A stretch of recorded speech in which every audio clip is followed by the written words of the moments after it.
Hello my dear friends and students. आज के इस बहुत ही महत्वपूर्ण और इंटरेस्टिंग वीडियो में मैंने एम्फेटिक सेंटेंसेस के बारे में चर्चा किया है और इनके पिछले वीडियोस में भी मैंने कई वीडियोस में एम्फेटिक सेंटेंसेस के बारे में चर्चा किया है, तो उन वीडियोस को भी जा कर के आप देख सकते हैं। फ़िलहाल इस वीडियो में भी मैंने एम्फेटिक सेंटेंस को ही लिया है।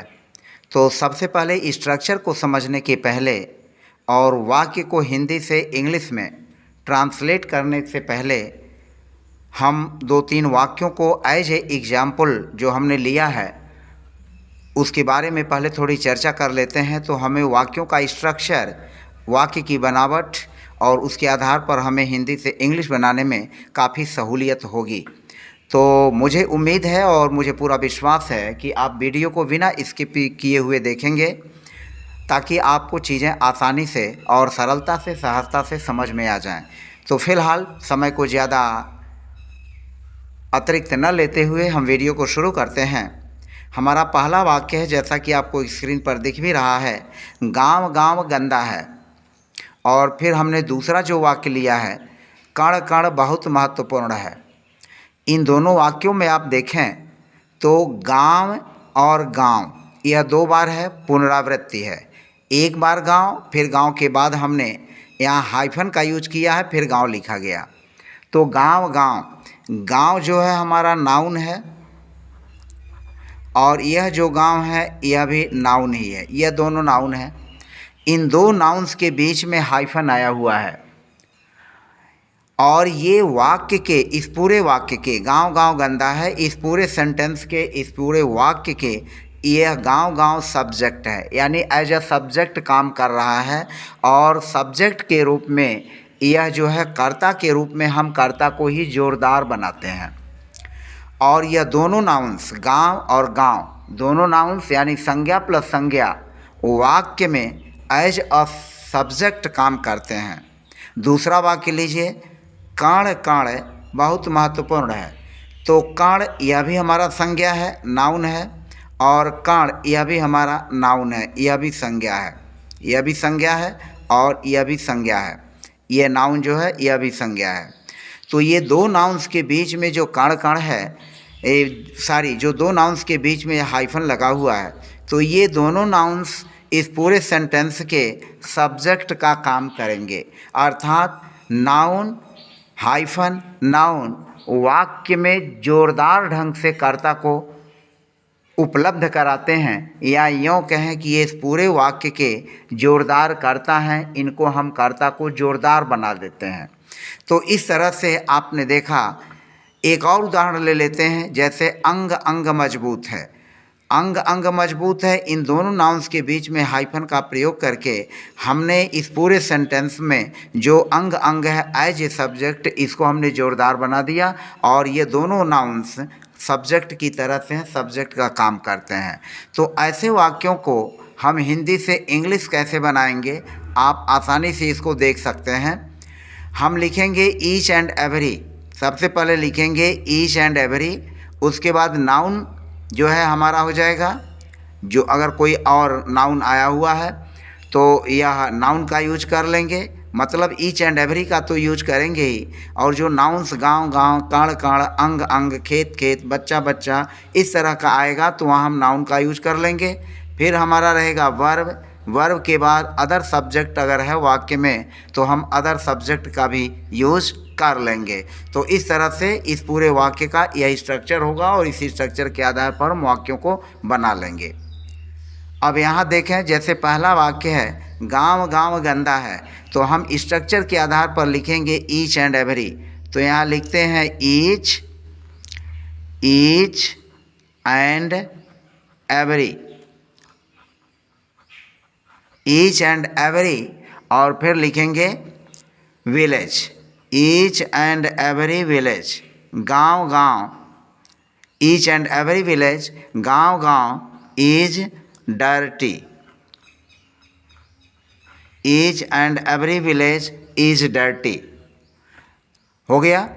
दूसरा वाक्य हमारा है कण कण बहुत महत्वपूर्ण है, तो लिखेंगे each each and every particle, each and every particle, कण कण।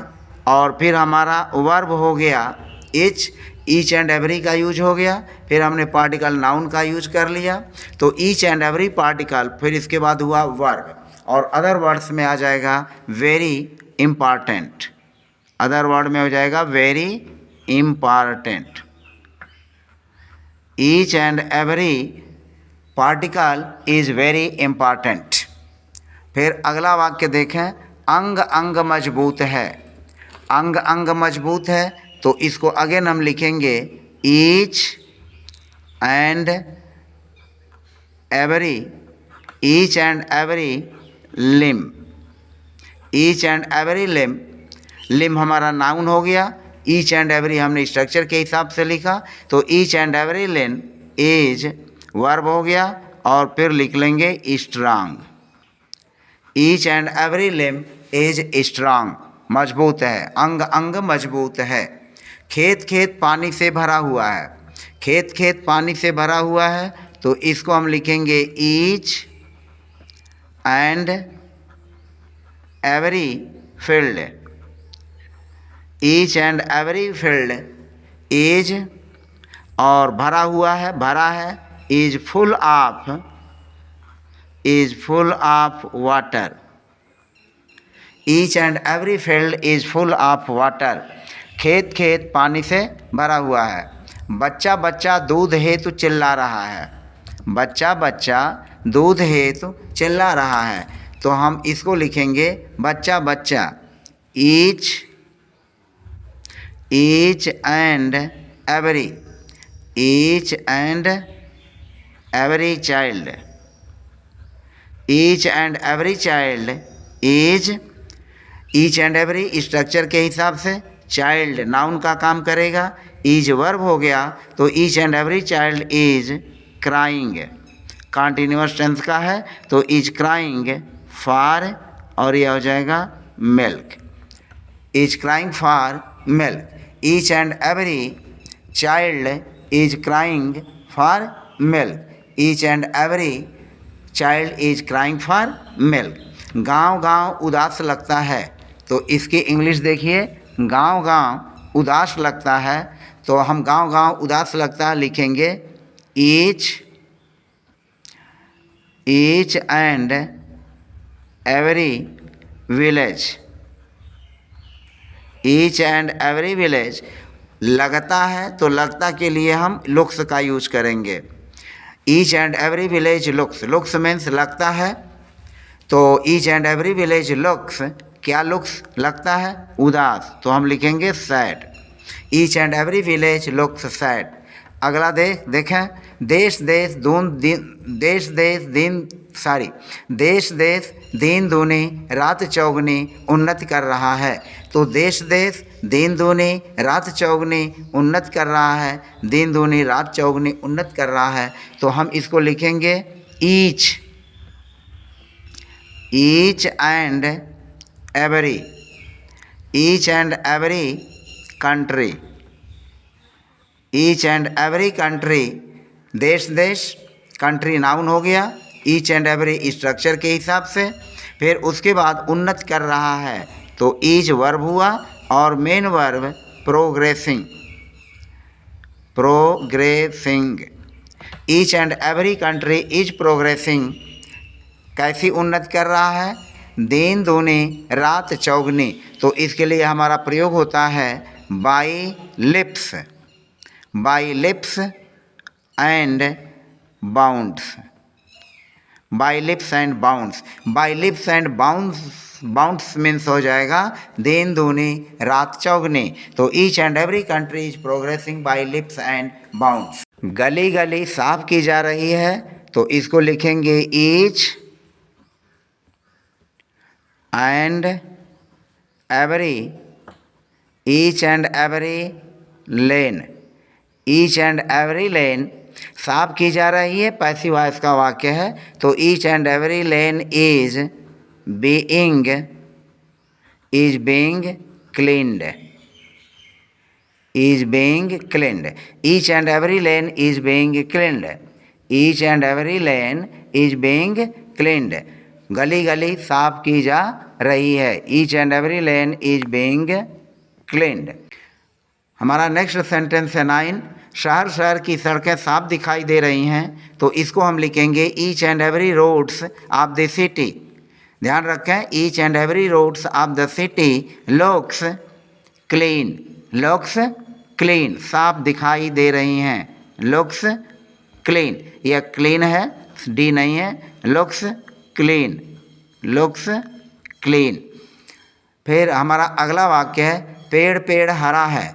तो पेड़ पेड़ हरा है, इसके लिए लिखेंगे each and every. Each and every tree. Each and every tree is green. पेड़ पेड़ हरा है. Each and every tree is green. पेड़ पेड़ हरा है. तो इस तरह से आपने देखा कि हमने 10 सेंटेंसेज के माध्यम से आपको इम्पेटिक सेंटेंसेज की सीरीज के अंतर्गत हमने इस वीडियो में भी इम्पेटिक सेंटेंसेज को ही लेकर के चर्चा किया है. और इस तरह के इम्पेटिक सेंटेंसेज के पहले ईच एंड एवरी का प्रयोग होता है, उसके बाद नाउन का प्रयोग करके हम वाक्य को जोरदार बना लेते हैं. और यह ईच एंड एवरी और प्लस नाउन यह वाक्य में सब्जेक्ट का काम करता है. अर्थात हम यह कहेंगे कि ईच एंड एवरी लेन यह वाक्य का सब्जेक्ट हो जाएगा. यह वाक्य का सब्जेक्ट होगा. Each and every roads of the city यह वाक्य का सब्जेक्ट हो जाएगा. ईच एंड एवरी लेन यह वाक्य का सब्जेक्ट हो जाएगा. तो इस तरह से ये जो है वाक्य में सब्जेक्ट का काम करते हैं. तो फिलहाल आज की वीडियो में इतना ही. मिलते हैं नेक्स्ट वीडियो में. तब तक के लिए बाय बाय.